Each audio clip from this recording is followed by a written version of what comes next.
नमस्कार दोस्तों, जय श्री राधे कृष्णा। आज के इस वीडियो में आपको जेठ महीने की कृष्ण पक्ष की एकादशी के बारे में बताने वाले हूँ। तो जेठ महीने की कृष्ण एकादशी को अपरा एकादशी से जाना जाता है। पुराणों में अपरा एकादशी का बड़ा महत्व बताया गया है। धार्मिक मान्यता के अनुसार जो फल गंगा के तट पर पितरों को पिंडदान करने से प्राप्त होता है, वही अपरा एकादशी का व्रत करने से प्राप्त होता है।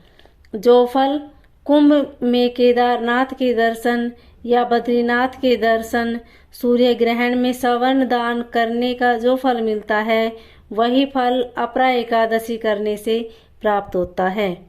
अपरा एकादशी अपरा और अचला दो नामों से जानी जाती है। इस दिन भगवान विष्णु की पूजा करने का विधान है। अपरा एकादशी का एक अर्थ ये भी है कि इस दिन एकादशी का पुण्य अपार है। इस दिन व्रत करने से पुण्य और धन की वृद्धि होती है। इस दिन तुलसी, चंदन, कपूर, जल से भगवान विष्णु की पूजा करनी चाहिए। आइए जानते हैं जेठ माह के कृष्ण पक्ष में पड़ने वाली एकादशी यानी अपरा एकादशी के शुभ मुहूर्त। अपरा एकादशी का आरंभ 25 मई 2022 सुबह 10:32 पर होगा। अपरा एकादशी समापन 26 मई 2022 सुबह 10:54 तक होगा।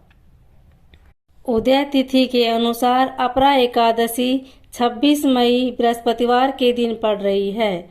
26 मई को सुबह सूर्योदय का समय सुबह 5:25 से सूर्यास्त का समय शाम 7:11 तक रहेगा।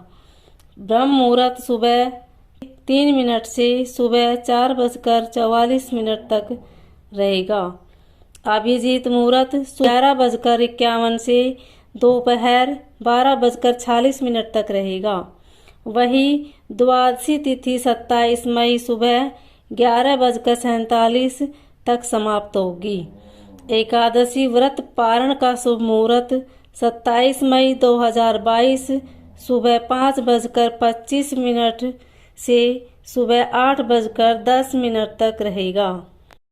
आपको इसी समय एकादशी व्रत का पालन करना चाहिए।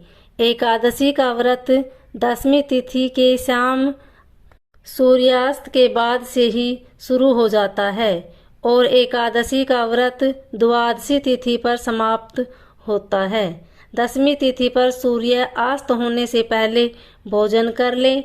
इस दिन सात्विक और हल्का आहार ले। एकादशी के दिन सुबह जल्दी उठकर स्नान करना चाहिए।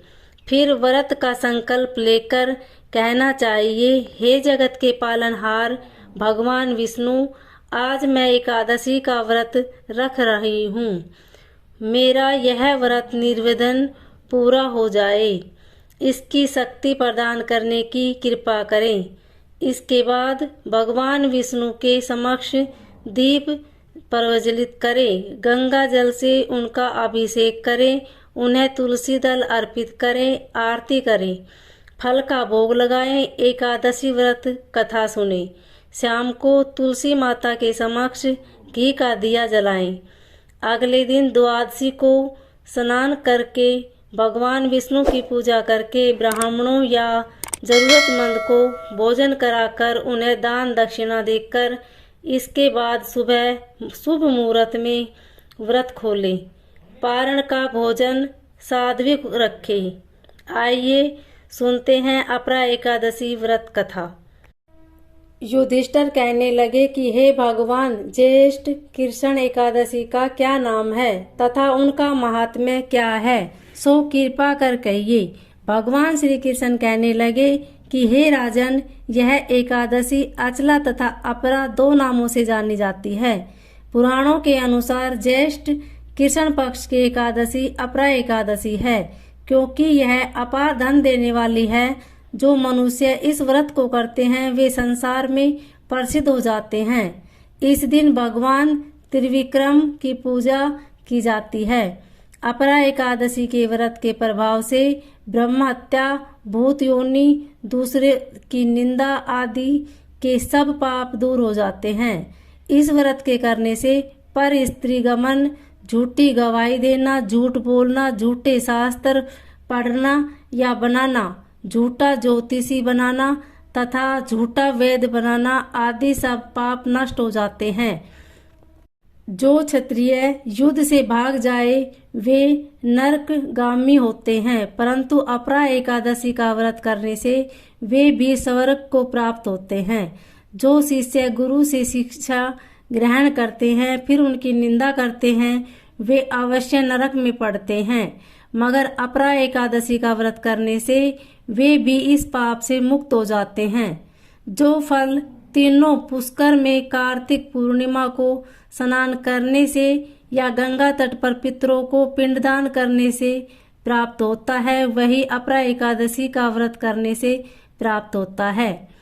मकर के सूर्य में प्रयागराज के स्नान से, शिवरात्रि का व्रत करने से, सिंह राशि में बृहस्पति में गोमती नदी के स्नान से, कुंभ में केदारनाथ के दर्शन या बद्रीनाथ के दर्शन, सूर्य ग्रहण में कुरुक्षेत्र के स्नान से, स्वर्ण दान करने से अथवा आद्र परसुता गोदान से जो फल मिलता है वही फल अपरा एकादशी के व्रत से मिलता है। यह व्रत पाप रूपी वृक्ष को काटने के लिए कुल्हाड़ी है, पाप रूपी ईंधन को जलाने के लिए अग्नि, पाप रूपी अंधकार को मिटाने के लिए सूर्य के समान, मृगों को मारने के लिए सिंह के समान है। अतः मनुष्य को पापों से डरते हुए इस व्रत को अवश्य करना चाहिए।